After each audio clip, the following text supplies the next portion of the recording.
Namaste and welcome to this exciting episode of Saptology Debunking Mythology। 16 नए project 18A के ऊपर Bharat focus कर रहा है। दुनिया में आग लग गई है इसके ऊपर।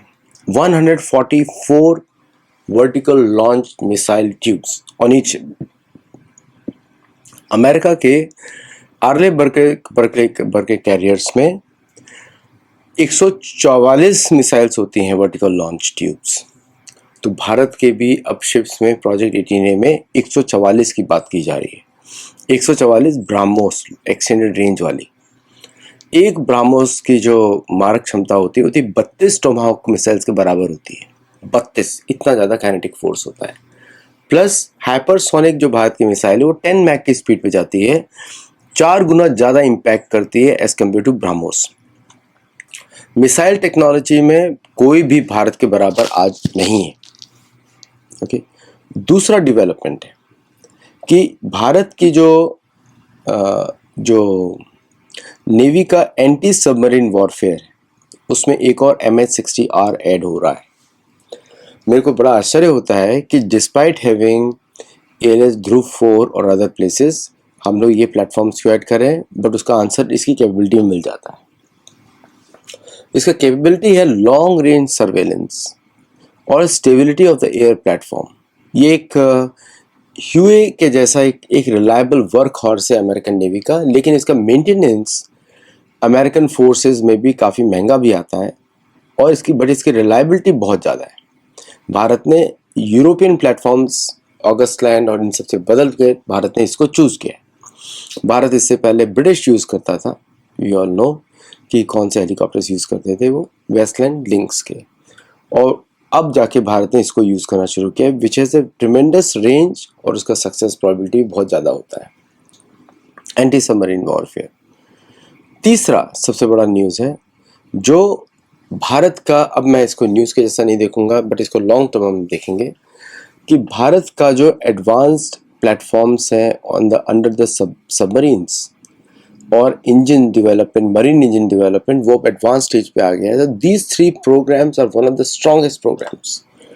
अगर हम 16 नए 8 क्लास 18 के फ्रिगेट्स की बात करते हैं या डिस्ट्रॉयर्स की बात करते हैं जो कि पुराने 15 C मॉडल्स पे बेस्ड हैं और उसका एक्सपेंडेड रूप है, वो these platforms are so potent कि इनको ये चाइना के जितने भी टाइप 52, टाइप 54, टाइप 59 जो डिस्ट्रॉयर्स हैं उससे कहीं ज़्यादा कैपेसिटीज है।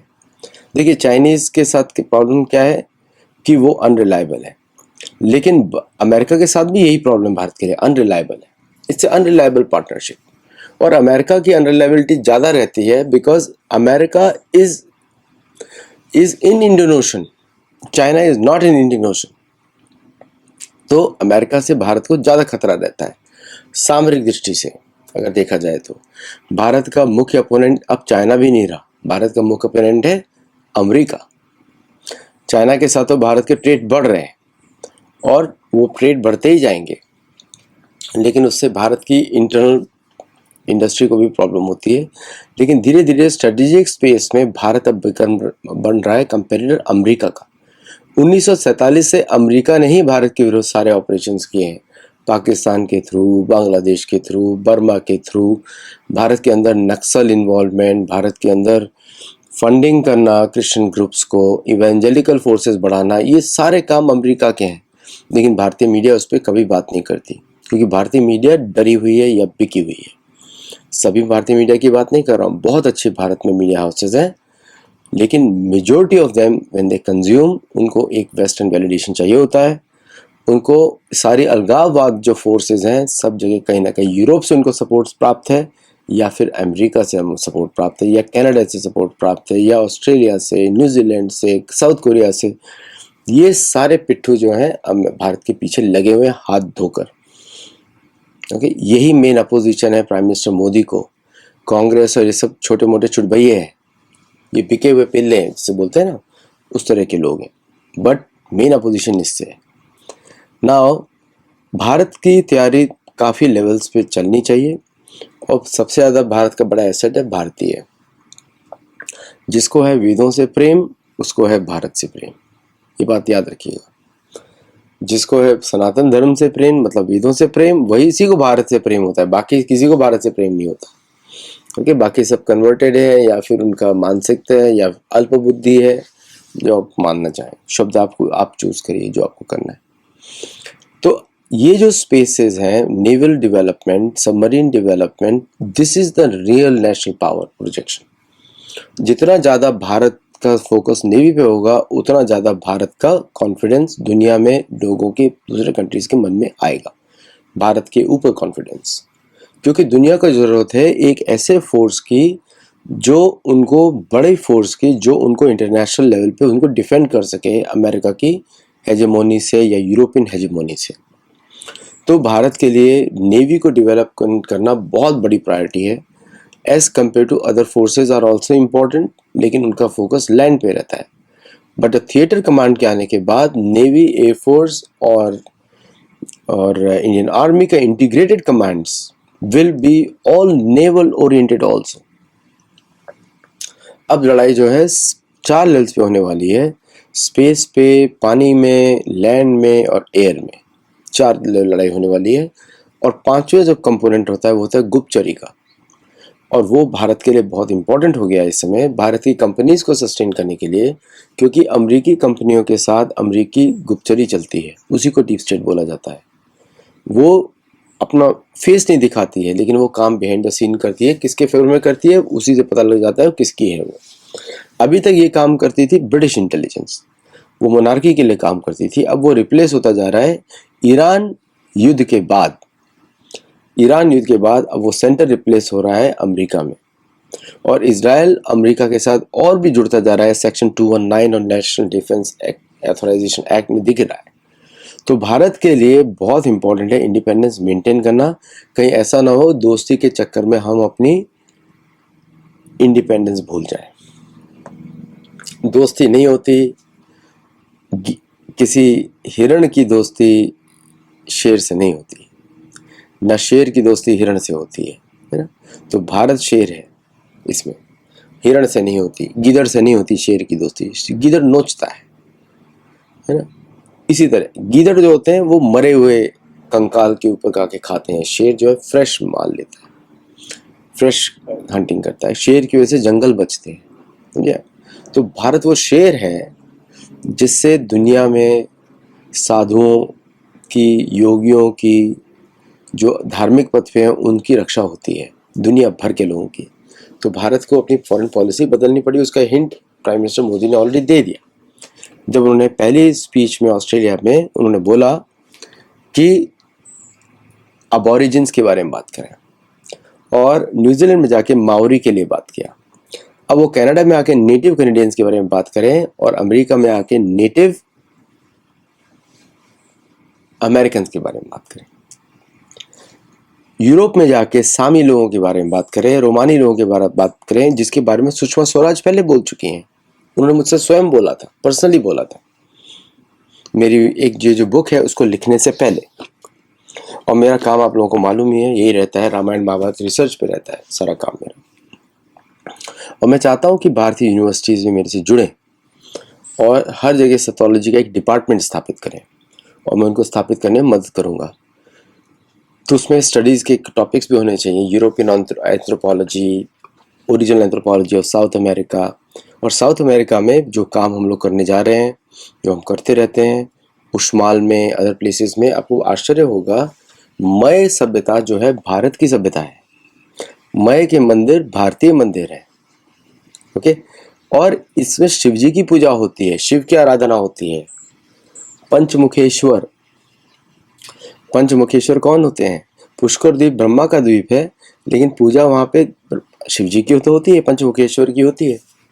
तो ये हिस्टोरिकल फैक्ट्स हैं, और यहाँ तक रीच होनी चाहिए भारत की, तभी जाके कुछ बदलेगा, नहीं तो नहीं बदलेगा। और मुझे यही दिखाई दे रहा है, भारत की look east policy south America की तरफ आ रही है, और अफ्रीका की तरफ भी जाएगी लुक वेस्ट पॉलिसी में।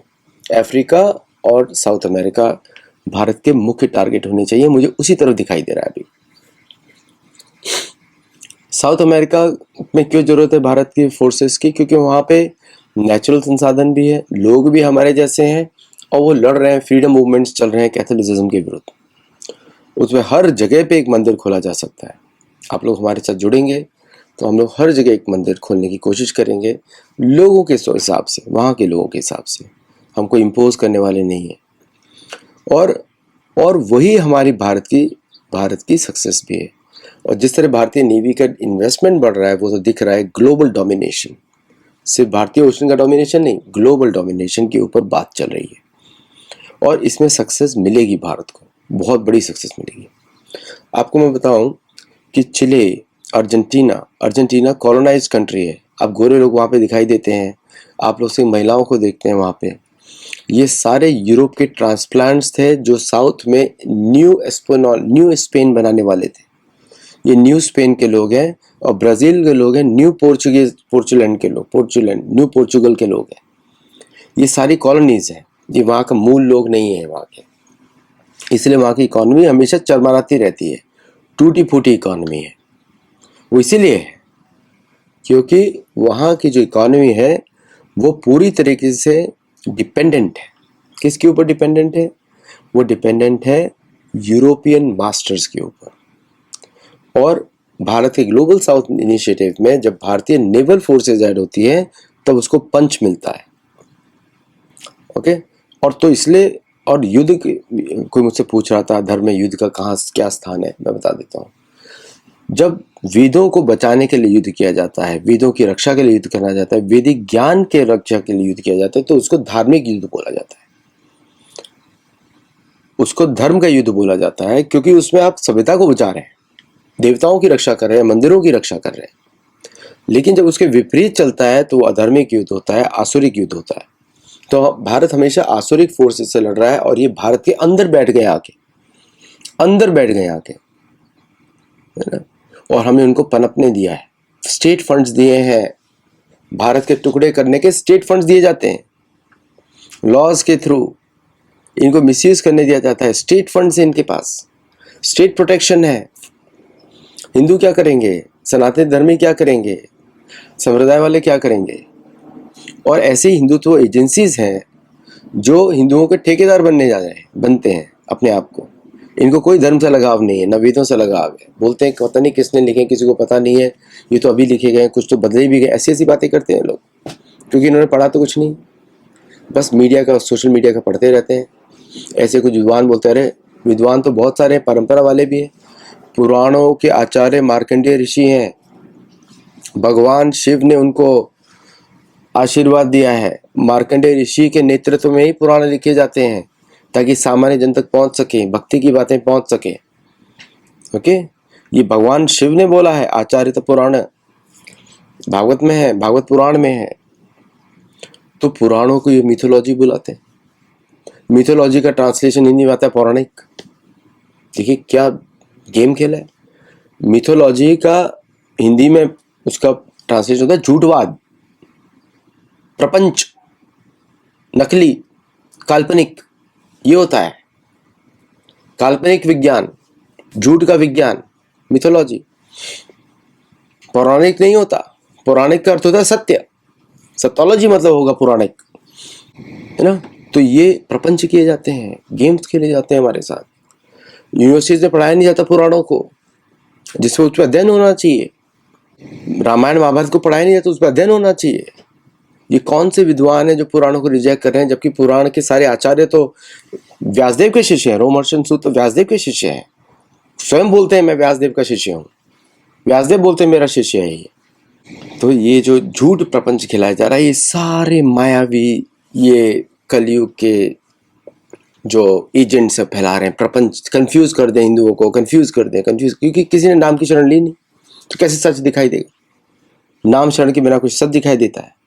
राम कृष्ण हरि का जब जप करें तब सच दिखाई देता है ना। जब ज्ञान को योग की दृष्टि से देखा जाता है तो उसको विज्ञान बोला जाता है।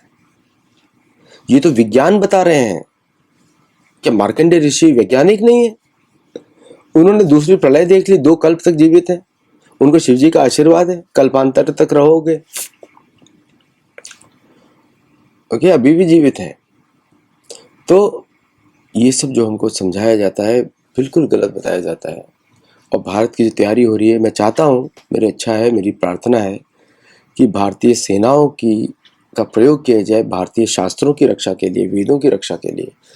कॉन्स्टिट्यूशन भारत का पुराण और वेद है, मानव स्मृति है, ये कॉन्स्टिट्यूशन है, अंबेडकर वाला नहीं जो अंग्रेजों ने बनवाया है। बोलने की कोई सच बोलने में वीडियोस नहीं चलते हैं, ओके, तो इसलिए आप मान लीजिए। जो आजकल लोग अध्यात्म को क्या बोलते हैं, नंबरवाद, 4 नंबर तुम्हारा, 5 नंबर तुम्हारा, 6 नंबर तुम्हारा, न्यूमरोलॉजी को अध्यात्म बोलते हैं। पागल हो गए, मेंटल केसेस है ना। फिर बोलते हैं एस्ट्रोलॉजी, ज्योतिष शास्त्र के द्वारा आप सूर्यदेव की उपासना करते हैं, आपको हर जगह प्रकाश दिखाई देता है। ज्योतिष शास्त्र में ज्ञान की बातें होती हैं। भगवान सूर्यदेव ज्ञान योग के साधन है, योग के द्वारा आपकी बुद्धि को प्रबल करते हैं। तो ये सब विज्ञान की बातें हैं, ये पुराणों के द्वारा स्थापित की जाती हैं, समझे।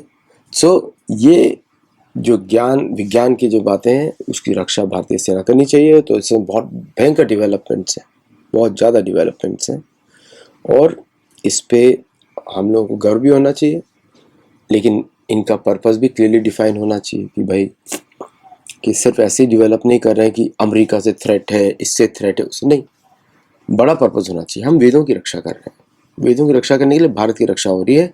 कैथोलिसिज्म को उखाड़ के बाहर फेंकना है, क्रिश्चियनिज्म बाहर फेंकिए, वो भारत की फिलॉसफी नहीं है। अगर अमेरिका बोल सकता है फार लेफ्ट को फेंक दो, कैथोलिसिज्म को फेंक दो, तो क्या हम लोग नहीं बोल सकते? दूसरे लोग सारे सॉवरेन डिसीजन ले रहे हैं, हम तो सॉवरेन डिसीजन ले रहे हैं। अमेरिका क्या बोलेगा, फोन आ जाता है वहां से, अरे आप कौन सा पॉलिसी चेंज कर रहे हैं FCRA पे। We need to stand up, है ना। और तभी होता है जब आपकी सेनाएं मजबूत हो। तो बहुत अच्छा कदम है नेवी वाला। So let's see what happens.